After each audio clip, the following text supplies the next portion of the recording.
And we're live, Your Worship. Thank you very much, Madam Deputy Clerk, and good morning, everybody.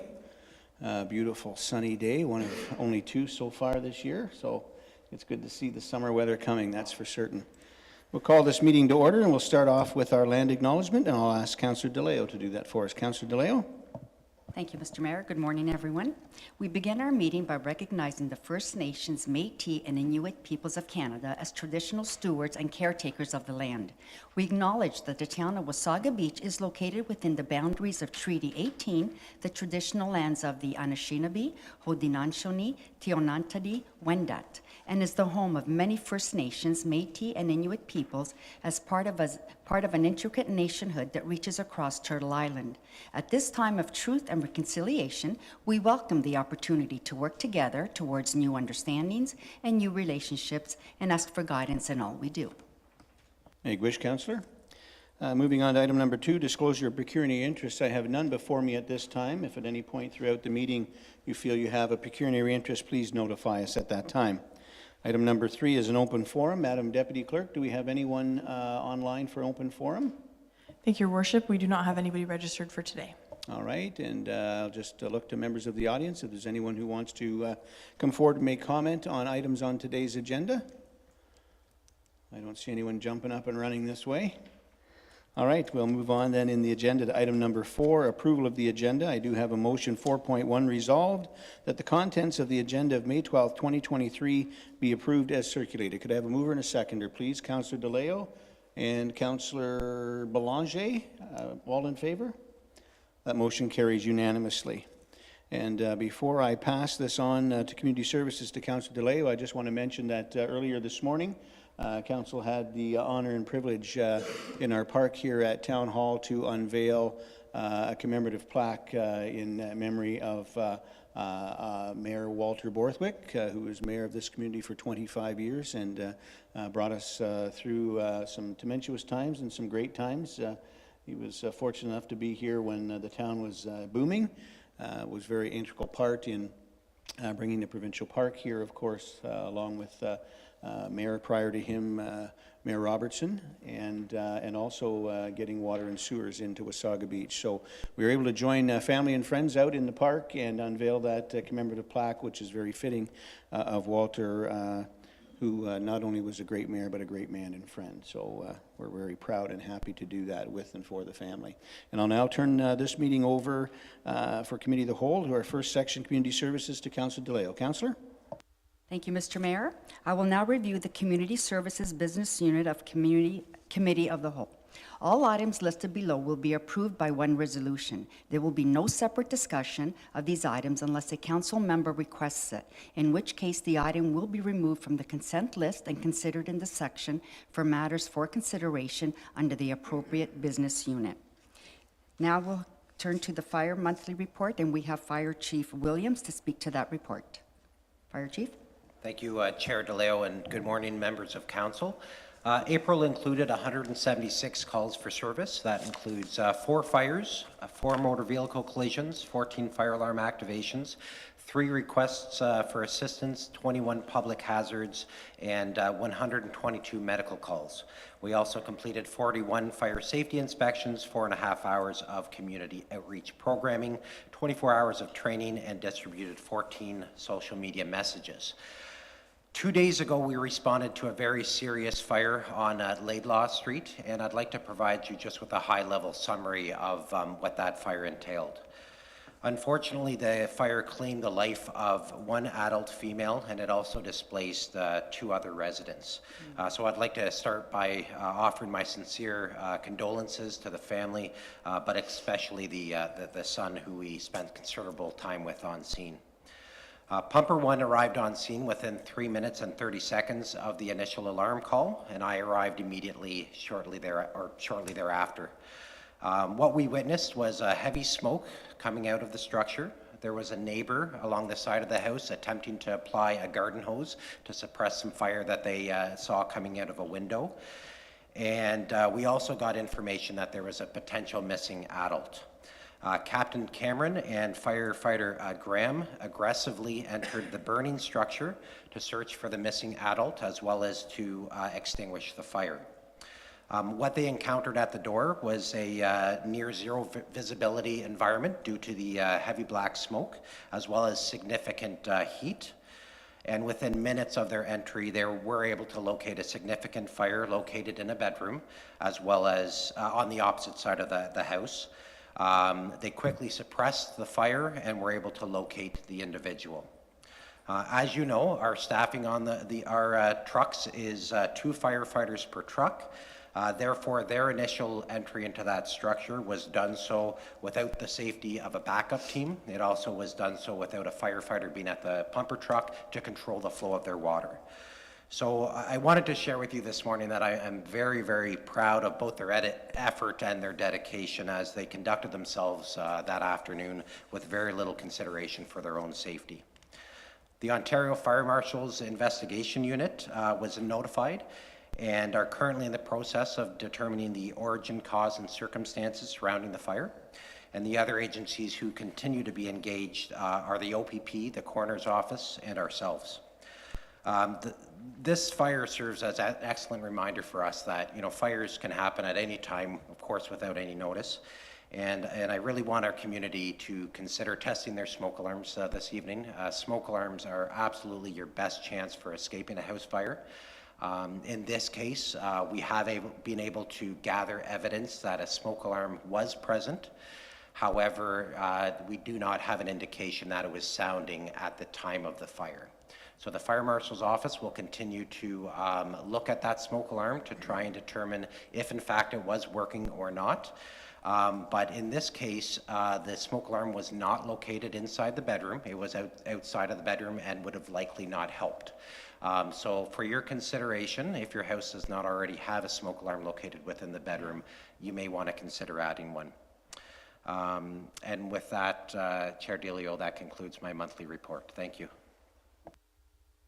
Thank you, Fire Chief Williams. Any questions for the Chief? Mayor Smith?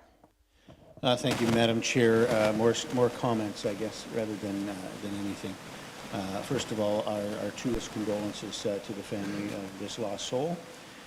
It's always a sad day when we lose one of our residents, so our hearts and prayers go out to that family and wish the very best for the son who had to endure and be there to encounter that. And then with respect to our firefighters, I don't think any of us could be more proud. And this is just another prime example of our firefighters, again, putting their life and limb in danger to go into something that everyone else is running out of and ensuring that they're doing everything they can to save a soul. You know, you often hear in the public that, well, that's what they get paid to do. And I think it's clear to point out that, no, that isn't what they get paid to do. They get paid to put fires out and to ensure that people are safe, but they don't get paid to endanger their lives. And I'm sure that the rules around that are pretty clear. But our firefighters, our first responders, paramedics, and police officers do this every day, where they make a decision, a snap decision, with no time or to think about it, that they're going to risk their life to save that of another. So to Captain Cameron and his team, and you, Chief, and the whole department, we're extremely proud, and make sure that they understand how proud we are and thank them for their service. Thank you, Madam Chair. Thank you, Mr. Mayor. Any other comments for the Chief? No? Okay. I will now read the motion. Resolved that the Community Service Section of Coordinated Committee received the April 2023 Fire Department report for information. May I get a mover and a seconder, please? Moved by Councillor Tim, seconded by Councillor White. All in favor? Motion passed. Okay. I am aware that the following item, 7.1.4, has been pulled from the consent agenda for separate consideration and vote. They were pulled by Deputy Mayor Snell, Councillor Belanger, Councillor Ego, and Councillor White. Now I will pass the consent recommendation. Resolved that the Community Services Section of Committee of the Whole hereby received the May 12, 2023 consent list item 7.1, and that all the recommendations contained therein be adopted, excluding agenda items pulled from the motion and voted on separately. I will now pass the floor with the moved agenda 7.1.4. Oh, sorry. May I get a mover and a seconder, please? Moved by Councillor Eagle, seconded by Councillor Belanger. All in favor? Motion passed. Now, I will move the floor for the pulled agenda 7.1.4 to Deputy Mayor Snell. Thank you, Chair DeLeo. I wanted to pull this because it's an important update around the elementary school that our community has long waited for. And I was just wondering if Director Chris, if you could provide, or Director Bruce, could you provide us a bit of information and background just for the knowledge of the listening public in regards to this very important report? Thank you. Certainly. Thank you, Deputy Mayor Snell. My report is intentionally thick with information because I'm aware that this council hasn't had much exposure. Certainly, Councillor Belanger was here, and if I remember correctly, both Mayor Smith and Councillor Belanger were here when we originally approved the expression of interest to partner with the Simcoe County District School Board when they announced the elementary school, and that was approved in council in July 2018. So sometime later, we're now about to break ground on the project, and to summarize what has unfolded, the school board formally approached the town, and we developed this idea about recreational uses and a double gym with a wood sprung floor. This is an enhancement from what a typical elementary school would have, typically a gym that maybe many of you have seen in our other two county-run elementary schools. Would be a simpler, smaller room that maybe you couldn't run a proper two-court volleyball tournament or hold a high school full-court basketball game in. This is the size that the town has upgraded in that elementary school. The other feature that we are partnered on is a multi-purpose room. Interestingly enough, the multi-purpose room borders both the lobby and this new double gym. So if there was a large event in there, we could open a wall to the gym, we could hold spectators in the multi-purpose room, and we can also open, it's a window wall, a glass wall that opens out into the lobby. So there's great opportunity for community events, et cetera, that we've got this spill out space into the lobby.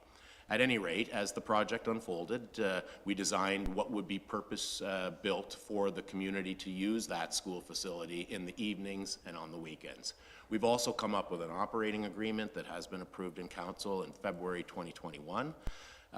That agreement hasn't been signed, and the final detail that we need to add to that agreement is the ultimate final capital cost. This is and I look back to my report, I did receive a couple other questions from council. Unfortunately, I used an abbreviated term. I talked about substantial planned for July 2024. And in fact, the technical term in construction world is the substantial completion of work. It's a very clear factor or a moment in time when we are technically approved by the building inspector, the fire department, that we're allowed to go into that building without a hard hat and safety gear on because it is approved for occupancy. That is planned in a perfect world, as per this tender agreement that we're agreeing to our portion of today, to happen in July 2024. This would be the perfect date to open that school for students in September. I've also cited in my report that that is an aggressive timeline. That's a 13-month build. If the school board gets the approval to proceed from the province in the next month or two, they intend to break ground in late June, which would then allow that building to be sort of ready for the public or the students by September 2024.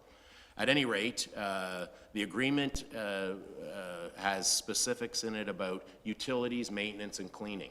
The town will have an operational cost. It's estimated at roughly $20 that we will pay to the school board for their janitorial and grounds services, and beyond that, we have built out a pro forma operating budget that we may well be sending program staff there from time to time overseeing certain groups. Basketball is a big one. We have not had proper basketball for kids in our community. This is a hopeful there. The operating time that we've built into the original joint use agreement is conservative, and the town has set ourselves up for success. We don't want to rent it every last minute that it could be available in evenings and weekends on day one, because if we can't program or permit that space on a daily basis, we'll still be paying for our proportional share of the heat and the cleaning and the maintenance of the facility. So the plot is, and I alluded to it in my report, that we're going to start out with 3 weeknights a week for the school year, so give or take 40 weeks a year. All weekdays in the summer, although the school does require a heavy cleaning period at both the beginning and the end of summer, but the idea is that the town could run camps there. And we've also asked for 6 full weekends. This is a similar terminology that we use at the Recplex with the YMCA, but that can be broken down. So instead of 6, we could instead do 24 Saturday mornings. That might be the first year. We'll set up a small basketball league or a Girl Guide or a Boy Scout group that would use portions of the gym on a regular basis. We certainly think weekends will be a part of our ongoing routine. It's a valuable time for recreation. And the last thing that I should note, and certainly our Director of Public Works, Mr. Lawn, may add further, but in this agreement, we also have one of the 2 parking lots for the school straddling a property line that the town owns a 5-acre park block. So this is a nice school, and you see this in many communities, that we have a 5-acre park block that borders the 10-acre school block. And so in a reciprocal easement process that we're unfolding with the site plan approval for the school, there is a plot to allow the kids from the school to run in the public park, and vice versa on the weekends or in the evenings, that the community members who are there to use either the gymnasium or the future park amenities, there's intended to be pickleball and ultimately an outdoor skating rink, will have lots of parking. So the school will always need extra parking in the daytime, and we allow them to come into the park area if necessary, and vice versa. The town is allowed to use the school property for all of the recreational activities that happen either inside the gym in the multipurpose room or outside in the park. So there's a lot of little details to this agreement, but today's decision is truly around the town recognizing that we have gone to market and we have a real stipulated price for the building of that school, albeit somewhat higher than estimates roughly 6-7 months ago, and the total number is roughly $2.5 million that we approved today. Thank you, Chris. Deputy Mayor Snell. Thank you, Councillor DeLeo. Thank you for that information. I think this is such an exciting initiative for the community, and I remember as a trustee participating in some of the initial conversations about the agreement and how it was going to work. And I think it's just a win-win model, not only for the students and for the community, but for our residents to have the opportunity to have such an enhanced facility at a nominal fraction of the cost. So it really, really works. It's frustrating that it's taken so long, right? Like because the Ministry of Education says they want schools to be open faster, and yet here we are 6 years later and shovel just coming to ground. So I'm excited. I'm excited for our community. Thank you very much for all the work that you have done on this project. Thank you, Deputy Mayor Snell. I'll now turn the table to Councillor Belanger. Thank you, Chair DeLeo.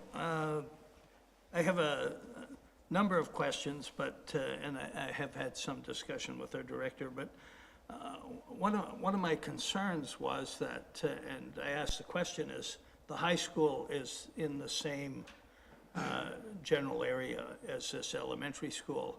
So I asked the question, would the high school have their own double gym, or would the high school students be utilizing the double gym that we're building on the elementary school? And I'll let our director speak to that in the moment.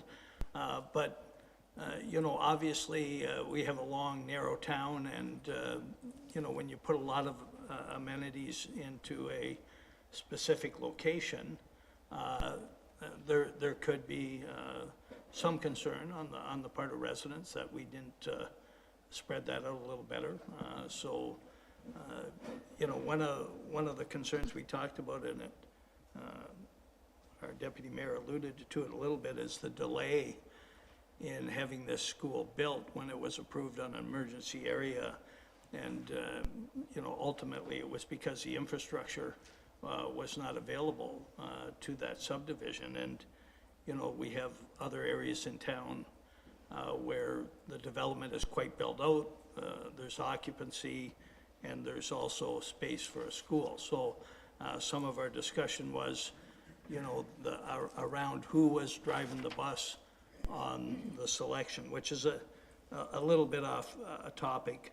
But just before I turn it over to the director to comment, the last comment, and again, coming from your original comments, just so we don't run into the situation where we're renegotiating an agreement as we might require more utilization, is there an opportunity to build in an hourly rate so that if we went over the 3 nights a week or over the weekends, that there's an hourly charge, so that we don't have to renegotiate the whole agreement then and there? It might be we only look at the total agreement every couple of years, but so with that, I'll turn it over to our director. Thank you. Thank you, through the chair, to Councillor Belanger. A couple answers. Definitely the proximity of a potential second double gym in the neighborhood of where this elementary school is going to be built. There is a known high school site being considered by the public school board on Sunnydale Road. This would literally be a 3 to 5 minute walk from where the elementary school is. I can't say that that's perfect and that the town has had much involvement in any of this. I know these were questions that Councillor Belanger, you and I spoke about.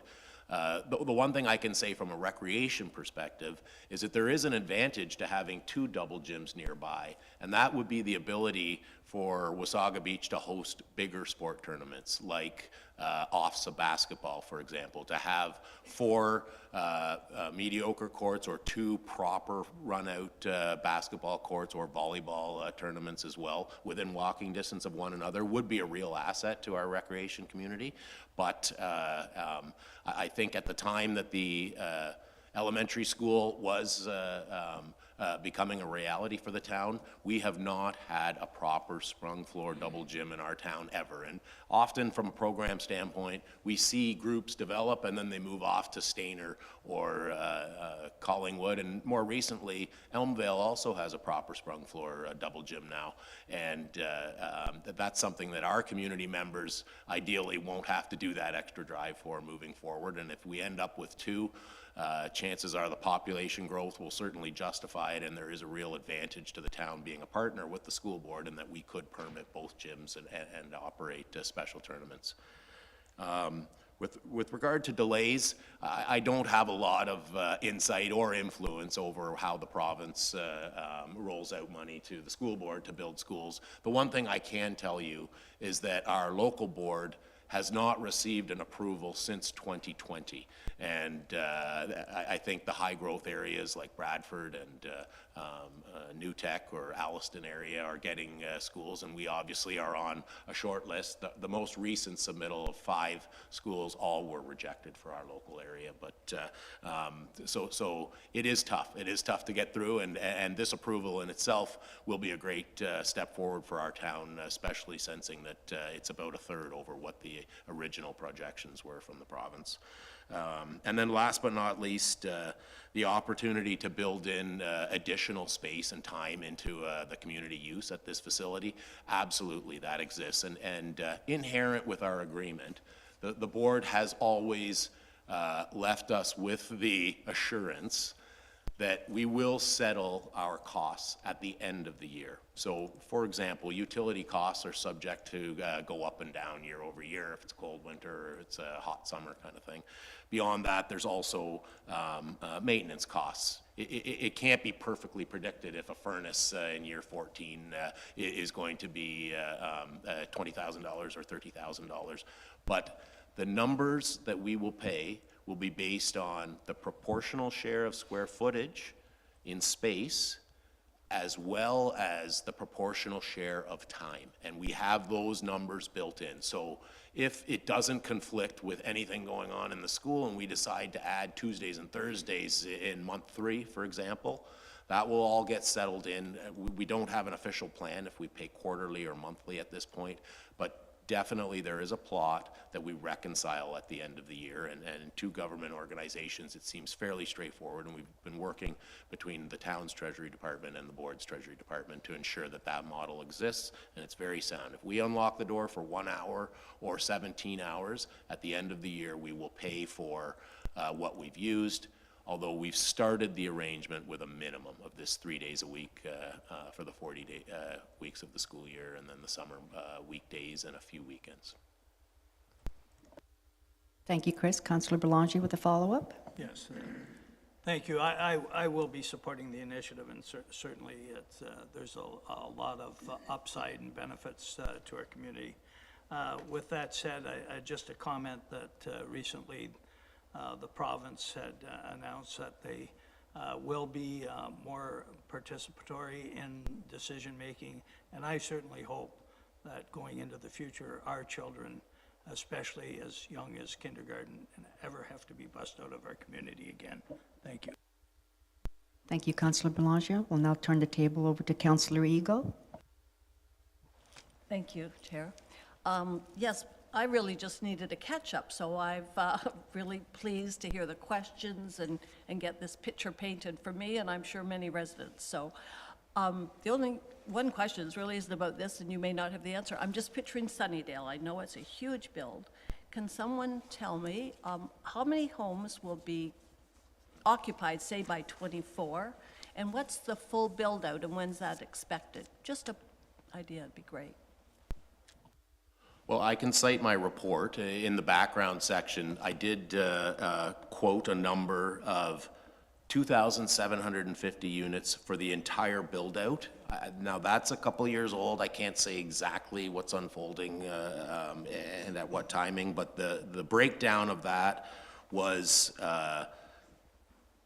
roughly a quarter of those units are draft plan approved at the Pacific Home subdivision, 444 singles, 100 towns, 60 apartments, and I believe Zancor has unlocked a number more already. So those would be more in the immediate, and I look over to our Director of Development in case there is a specific number, but roughly 2,700 over 10 to 20 years, and I don't know how many, if any, are occupied already, and maybe Director Rogers can give a little bit more insight there.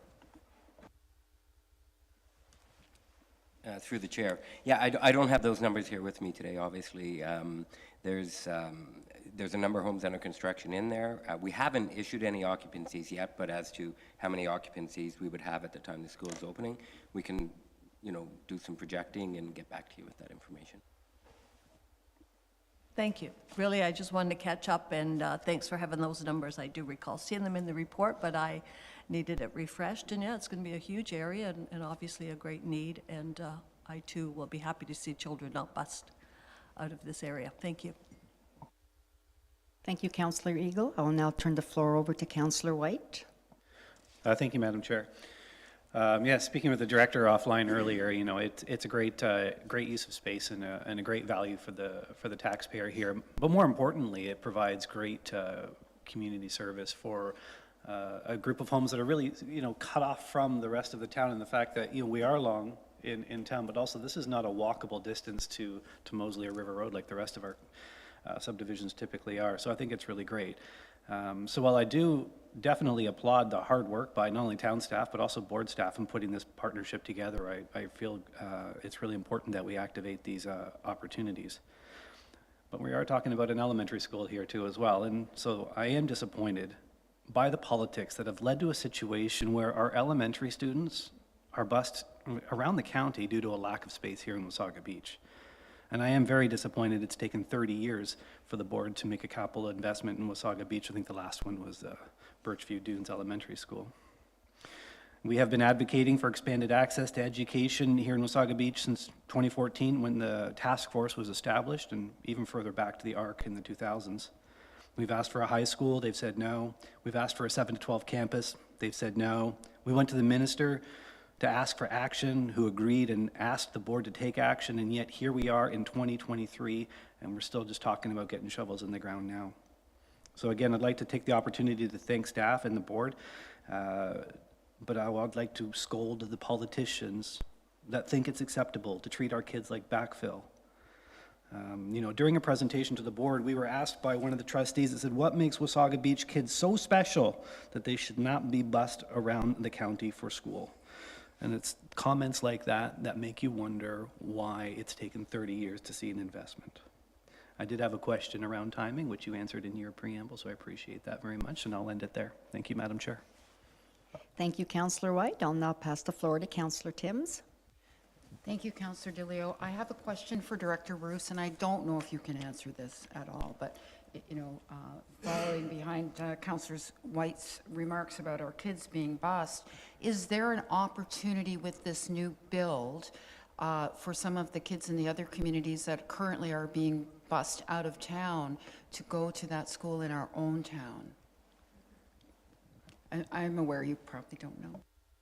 I truly don't know that. I do know that this school is being designed to expand. So that is one thing, that if we do see significant growth even beyond the Sunnydale schools, at least maybe some of the kids on the periphery of the Wasaga Beach community will be built into first portables and then expansion space. And the design is to grow over time. So if we do see ourselves at 40,000 in 20 years' time, then certainly our kids will have first kick at the can to that local school versus being bussed out again. So expansion is part of their design. As a follow-up, I'd like to say perhaps that we have to proactively look into that, because that subdivision may not be full enough to fill that school, and the board may staff it according to what's happening in that particular subdivision when we've got other kids. So I'm not sure what the protocol and procedure would be to start that conversation with the board, but I would just put that out there that it's something that's floating around in my mind. Thank you. Thank you, Councillor Tim. I'll now turn the floor to Deputy Mayor Snell. Thank you, Councillor DeLeo. I just thought I'd put in some feedback from the trustee experience. From my understanding is what they're going to need to do is once the school is open for occupancy, and ahead of that time, they'll be readjusting all the boundaries. And so we're going to see folks students who typically went to Worsley, maybe be shifted into this school. Students who typically went to Birchview shifted into this school. And I know that based on the projected numbers of growth, this school will likely open with a couple of portables already in place, right? So that's the harsh reality, and especially too, given the growth that this community's experienced in the 6 years of waiting for the school. So it's going to be interesting how they do those adjustments of boundaries, because typically, as we know now, it's the Schoonertown Bridge that is the divider. So it'll be interesting to see how they shift that to accommodate. But I would assume that they would, if you're talking about like the Wasaga Sands students that are currently going to Connaught, I would assume that they would bring them into this school if that was the case and Worsley didn't have space. But we're currently over occupancy on all of our schools, as we know. So just wanted to provide that input. Thank you. Thank you, Deputy Mayor Snell. I'll now turn the floor over to our Mayor Smith. Thank you very much, Madam Chair. This is a topic that is near and dear to my heart and tends to get me a little warm under the collar every time I speak of it or get to it. But I agree that I believe this school will probably open with portables. That just seems to be the way that things happen in Simcoe County. And I don't believe, I certainly hope and don't believe that any of our students who are currently being bused to other communities would remain being bused to other communities. That would be another issue all on its own. But I want to ask Director Roos, you indicated that we are the only municipality, I think, that doesn't have a sprung floor, and that you even thought that maybe Allenville had one now. So when we look at Elmville or Collingwood or Stayner or other Simcoe County District School Board gymnasiums that all have sprung floors, did those municipalities, do you know, put the money into the board in order to build those, or did the board build those? Through the chair to Mayor Smith, definitely the school board does build proper wood sprung floors in high schools. So this is sort of the standard for basketball and volleyball beyond elementary school aged kids. This Elmvale School, which is the most recent double gym, there's been a large renovation for any of you who haven't been there. Their stage opens up into a cafetorium, which therefore makes for a facility that's ideal. And I believe that is a campus-style school from grade 7 and up. Springwater Township is a partner in those rooms, and whether or not they paid to help enhance elements of that double gym and cafetorium, I'm not sure. But I can imagine that because it was a high school, it may well have already been a reasonable size. There's more or less a standard for high schools, and it fits into the provincial funding package that they can have this square footage with the special gymnasium for high school, but we've enhanced it in our community. But I can't speak to the fact that it was part of the capital cost sharing that Springwater got into on the Elmvale School, and I would doubt certainly that the Stainer or the Collingwood Collegiate, those would both be school board built high schools with wood floors. So if I may, Madam Chair, thank you, Director Roos. So first let me say I'll be fully supporting this. I think it's a great addition to our recreation in Wasaga Beach, and therefore we'll support this. But again, if we had a high school coming along, we wouldn't have to be spending $2.5 million of taxpayers' money in Wasaga Beach, because the new high school would have that floor.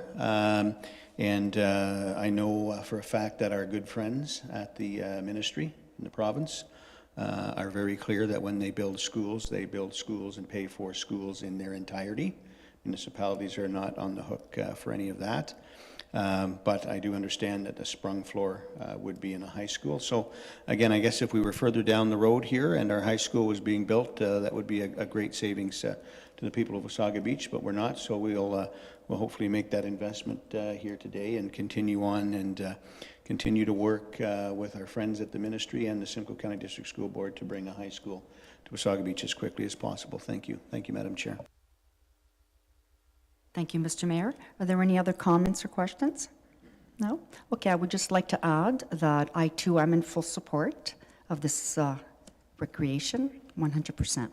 Okay, I will now pass this motion that the report titled SCDSB Sunnydale Elementary School Construction Capital Costs Update to the Joint Committee of the Whole and Council meeting of May 12, 2023 be received.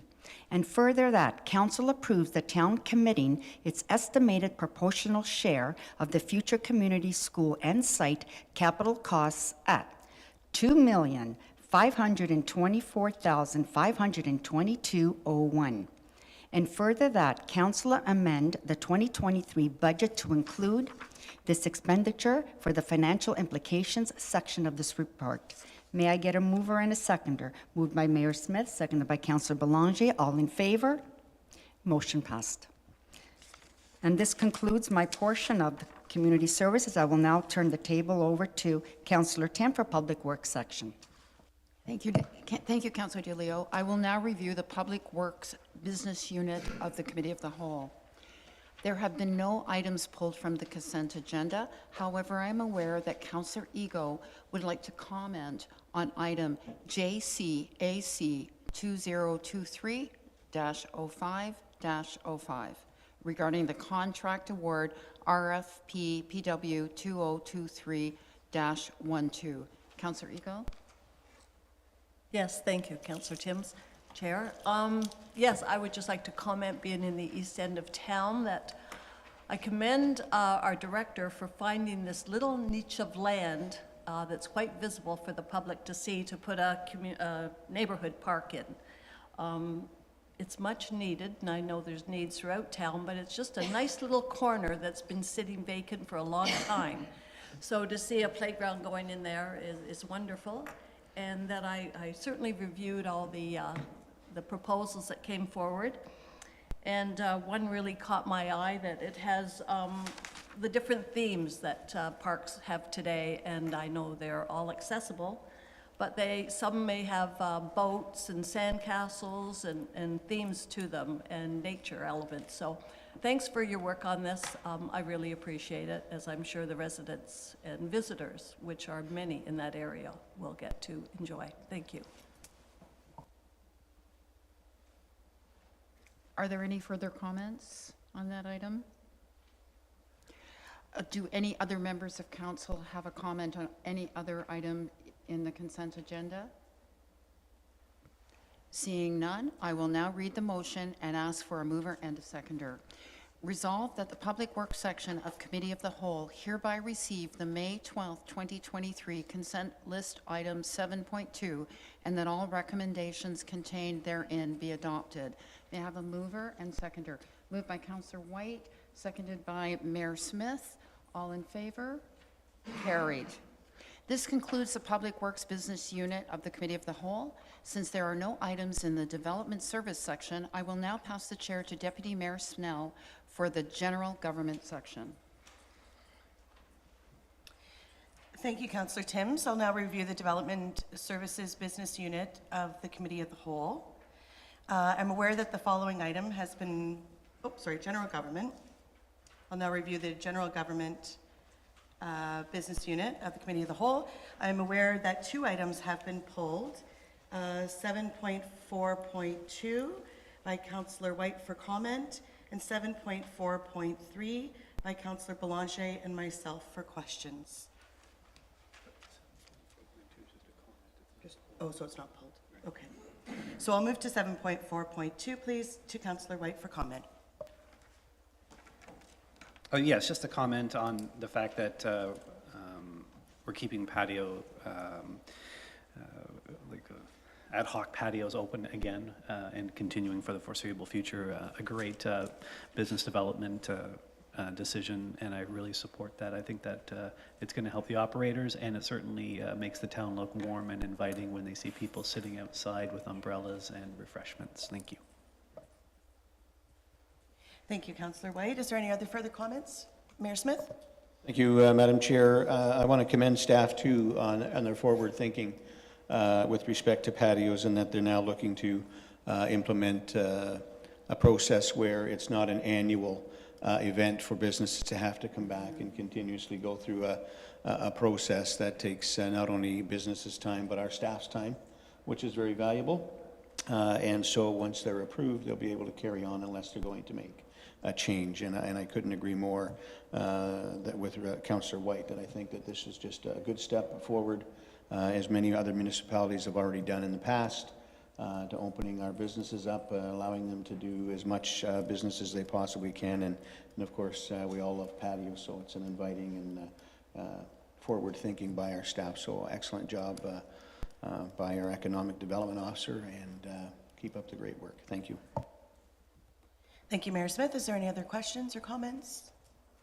I'd just like to add to Mayor Smith's comment. I think also too what this is going to allow us to do, or businesses in our community to do, is to invest further in their patios, because now they know there's permanency, right? And that it's coming back each year and it's not going to be taken away.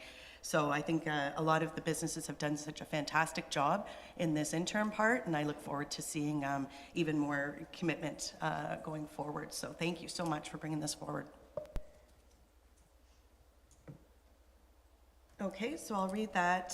Well, we don't have to read it, it's just comments. I'll move on to 7.4.3, Senior Special Events Coordinator. Deputy Mayor Snell, if we could just pass the consent motion. Oh, okay, my apologies.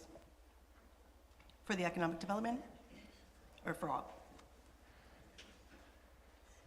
Okay, so resolved that the General Government section of Committee of the Whole hereby receive the May 12th, 2023 consent list item 7.4, and that all the recommendations contained therein be adopted, excluding agenda items pulled from the motion and voted on separately. Can I get a mover and a seconder, please? Councillor DeLeo, Councillor Timms, all in favor, and that carries. Okay, so moving on to the window cleaning. Sounds like we got a chipmunk. Okay, 7.4.3, Senior Special Events Coordinator and Economic Development Officer's Report dated May 3rd, 2023, regarding economic development and events. Now, this one was pulled by Councillor Belanger and also myself. So I'll move to Councillor Belanger, please. Thank you, Chair Snell. Yeah, I had a couple of questions, read the report. The first, I've had the opportunity to attend a number of events and talked to quite a few of our accommodators over the last few weeks. And there's a concerning trend that some of our peak weeks and peak weekends, that their bookings are very soft this year versus previous years. And obviously, just coming off of COVID, I think there's understandably, we need some catch up. But it's been my experience, and I'm sure most of us in the room, that prior to COVID, we had a very strong representation of visitation from the province of Quebec. And I know our economic development, now CAO, was very instrumental in how we marketed to the province of Quebec. And through COVID, even the visitation we had, and last year, there was a marked decline in the number of visitors from the province of Quebec. So I guess the one question, and I'm hopeful that maybe that we have a very strong strategy in place to get that visitation back. Maybe I'll leave that one. I'll come back to my second comment, but if anyone wants to comment on that, that would be great. Through you, Madam Chair. So yes, we knew this year for our summer campaign, we've included Montreal in our digital campaign. So our digital campaign is with Bell Media, and all these digital ads go out on all of their various channels. And we've set it up so that it's very aggressive marketing leading up to the construction week at the end of July. So we hope to see a really great report from all the impressions that we make through the digital campaign, and then also clicks to our website, and then further on to all our operators on our website. Follow up? Thank you for that. Just to follow up on that part, I was also talked to a number of accommodators that are not in the area of Beach 1 and Beach 2, that they hadn't looked at Montreal or Quebec as the opportunity that I felt it was. So if there's anything or any direction or communication that we can provide to business, that if they want to contribute advertising dollars, because I know, if I remember in the past, we didn't market to the entire province. We had a pretty focused marketing strategy, and that might be helpful for some of our local business to know, so that they can also invest.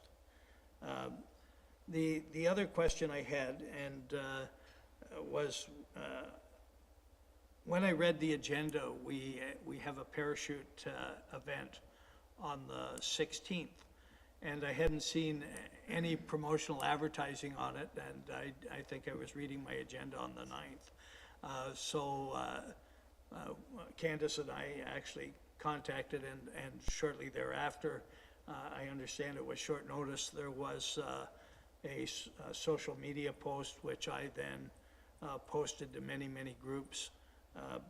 But this is pretty exciting. Like, I mean, we have not, until last year, had any parachuting onto the beach. And I think this will have great appeal to our residents, especially this time of year. Maybe not so much for tourism, but hopefully we can continue to get that information out there, because I think it's kind of an opportunity to kick off summer, make sure everybody sees that there's some activity going on the beach, and so I'll leave it at that. But I've only seen the one social media post so much, so if you could let us know anything else that's planned, that would be great. Candace, did you want to speak to that? Okay, go ahead. Yes, through the chair. I can speak to that just really quickly. It was last minute, like we had discussed. However, we did make a couple posts, and as of even just this morning, I can see through our insights that we have reached just over 4,700 people So that's good. People are seeing it, people are sharing it, and we will do another boosting all this week. So hopefully we have people out, and they will be landing on Beach Drive. So not beachfront, but like right there in center. So. Thank you. Go ahead, Andrew. Yeah, thank you, Madam Chair.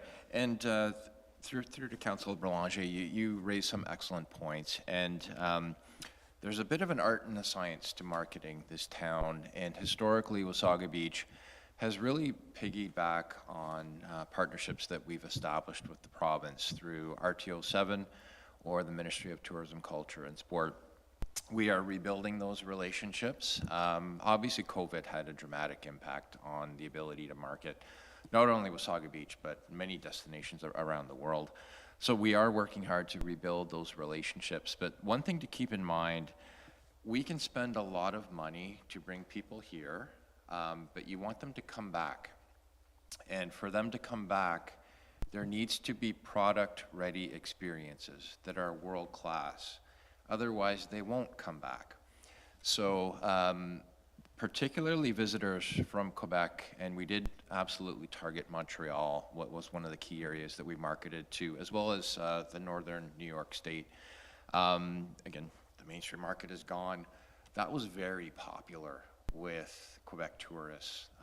Tuesday night karaoke was full of Quebec tourists. So we have to understand what they're looking for in terms of experiences. Thrilled to have the beach bar coming back this summer, that we can bring some of that fun back, because those are the kinds of things that these tourists are looking for.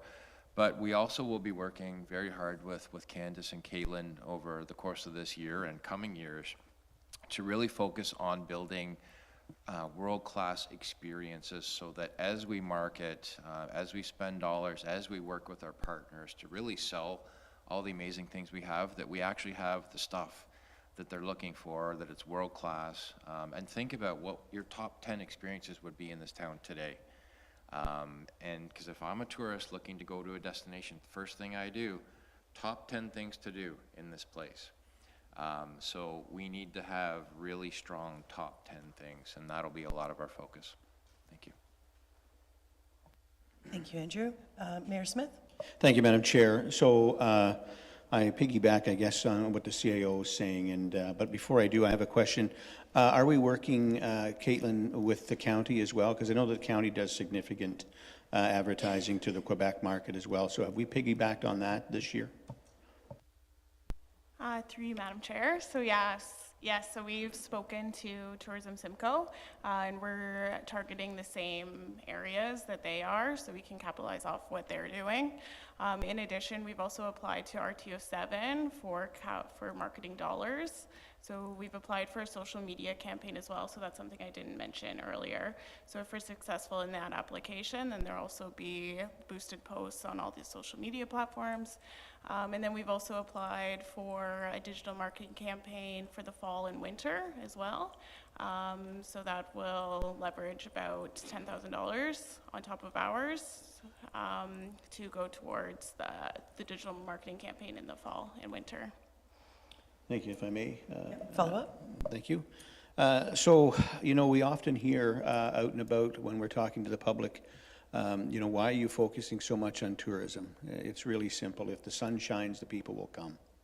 And that is accurate to an extent, but it's a small extent, quite frankly. Yes, if it's hot and sunny, the people are going to come to the most wonderful, longest freshwater beach in the world, there's no doubt. But it's, for us, it's not about them coming so much as what happens once they get here, and how long are they coming for? And so when it's a real hot, sunny day, we get a lot of day trippers coming who we absolutely want, because if they're spending a nickel in Wasaga Beach, we want every part of that nickel. But what's more important is that we're attracting people long-term. What we used to do in the 40s, 50s, 60s, and 70s, when people came here for a week, 2 weeks, or a month, and some a whole summer, and they became part of the fabric, and they spent all of their dollars within this community. And I would say to the good folks at Wasaga Beach that if you really believe that if the sun shines, the people will come, ask your local business people. Ask your friends that are running their businesses throughout this municipality, from the far east end out at Eastdale to the far west end up off of Beechwood Drive and as far north and south as you can. And I don't think there's any of those businesses that won't say to you, we absolutely need and depend on the tourist dollars in the summer to be successful in this town all year round. And so it's what we create for people to do when it's not the hottest, sunniest day, when it's raining, when it's cool or windy, and what can they do and where can they go. And it's why we are working diligently and hard and as quickly as we can to get to the recreation of our beachfront and build a Main Street proper. So, you know, it's why Quebec is so important. I can remember many, many years growing up in this town where Quebec plates were very plentiful, and so were plates from New York and Ohio and Michigan and Maine. And we're not seeing those plates anymore either. So I commend staff for doing the best we can. It's our first year getting back out of COVID and whatnot and dealing with this, and I'm confident we'll get much better at it. But I just think it's important for the good folks of this community to understand that our businesses depend on this, and just hot, sunny weather isn't enough. We've got great partners with RTO7. We've got great partners at the province and Tourism, Culture and Sport, Tourism Ontario, and we've got great partners at the County of Simcoe. And I think the more we can work with and piggyback with those folks, the better job we can do for our community. So again, thank you, Caitlin, and everybody for the job you do, but we've got a lot more to do, no doubt. Thank you. Thank you, Mayor Smith. And Councillor Timms?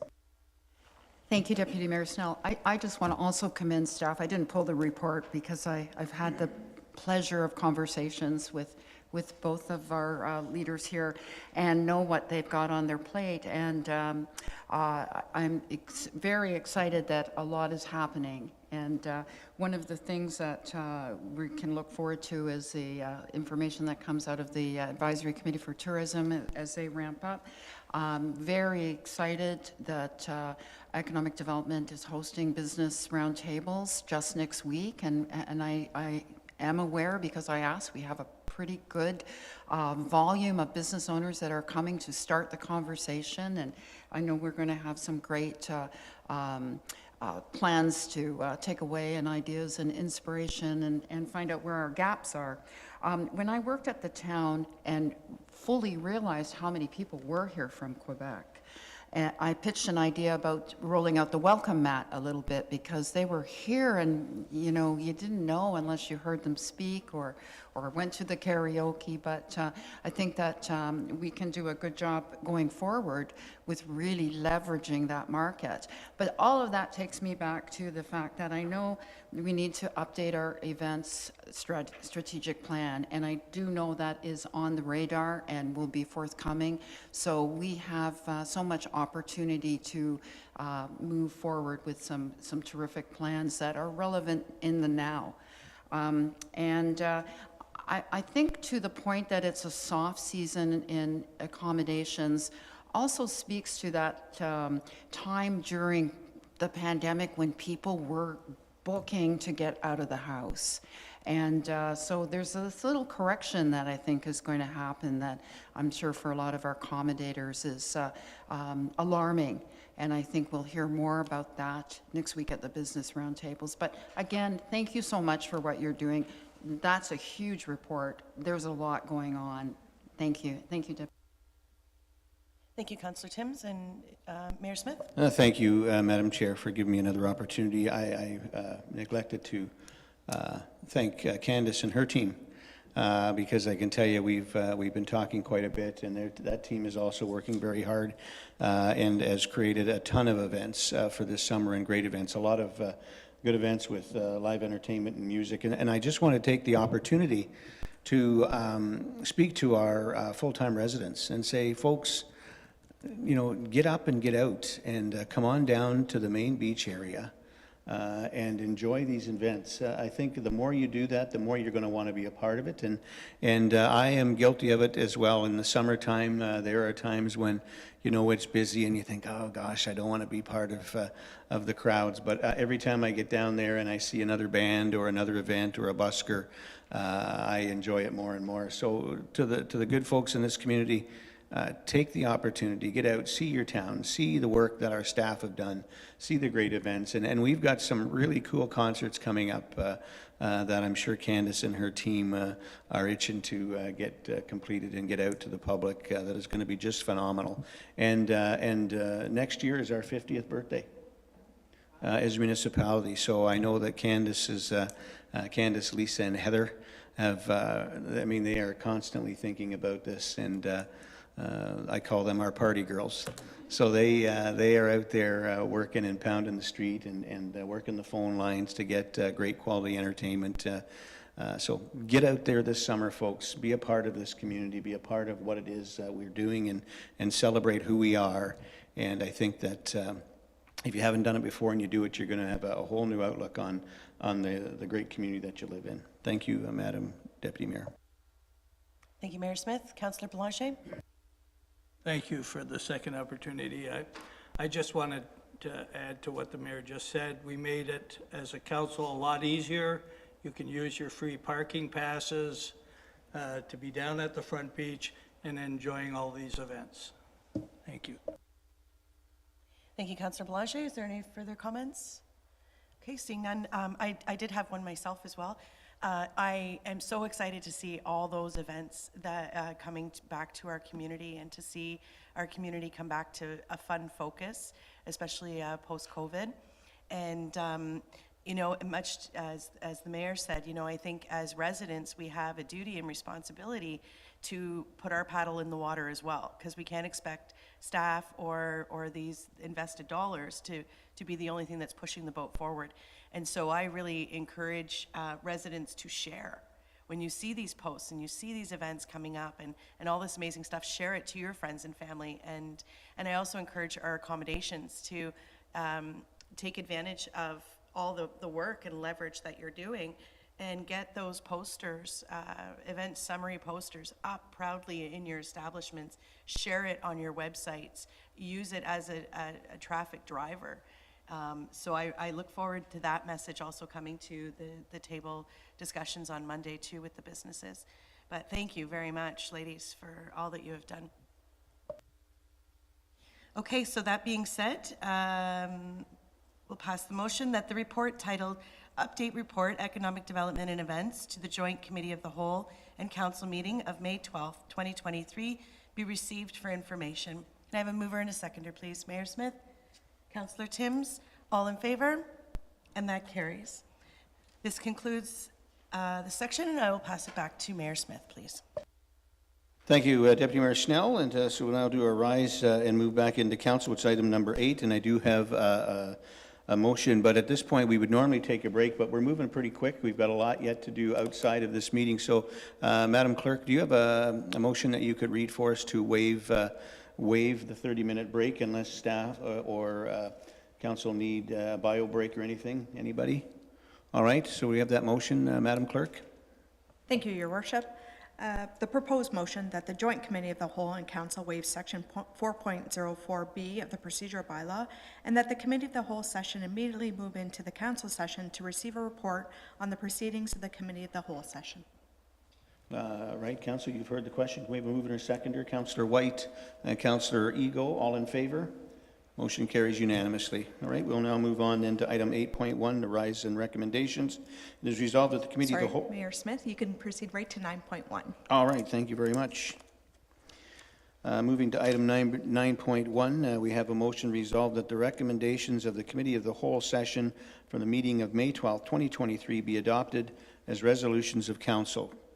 Questions or comments? Mover and a seconder, please. Councillor DeLeo and Councillor Belanger, all in favor?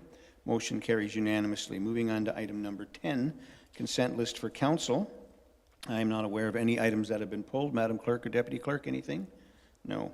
All right, so we'll read the resolution. It is resolved that the council session of the Joint Committee of the Whole and Council hereby received the May 12th, 2023 consent list, item 9, and that all recommendations contained therein be adopted, excluding any agenda items that have been pulled from the motions and voted on separately, which we have none. Can I have a mover and a seconder for this, please? Moved by Councillor White, seconded by Deputy Mayor Snell. All in favor? That motion carries. Item number 10.1, adoptions of minutes. We have nothing pulled and nothing else there to add. And then on to item number 11, Council's request for staff reports. You see the list there. Any questions or comments from Council on that list? Seeing none, we'll move on to item number 12. Notices of motion, we have none. And then item 13, closed session, and we do have a resolution resolved that pursuant to the Municipal Act 2001 as amended, the next portion of the May 12th, 2023 Joint Committee of the Whole and Committee Council meeting will move into closed session to consider the following matters: external board matters, after-hours clinic, and that is it. Can I have a mover and a seconder, please? Moved by Councillor White, seconded by Councillor Ego. All in favor? That motion carries, and we'll now take a few minutes and move into closed session.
Thank you, Chris. Good afternoon, everybody, and welcome back. We're just coming out of our closed session, and we'll move to item 13.2, the Horizon Report. Madam Clerk. Thank you, Your Worship. Council entered closed session to discuss the following matters. Item 13.1.1, external board matters pursuant to Section 239(2)B of the Municipal Act. Item 13.1.2, after-hours medical clinic pursuant to Section 239(2)C and K of the Municipal Act. As a result of these discussions, staff direction was provided in accordance with the Act. Council received the closed minutes for the meeting held April 27, 2023 as well. And that is all. Thank you very much, Madam Clerk. And moving on to item number 14, a confirmatory bylaw. 14.1, resolved that a bylaw to confirm the proceedings of Council of the Corporation of the Town of Wasaga Beach at its regular meeting held February 12, 2023 be received and to be deemed and read a first, second, and third time, passed and numbered number 2023-58. Mover and a seconder, please. Deputy Mayor Snell, Councillor DeLeo, all in favor. Motion carries unanimously, and this meeting is adjourned.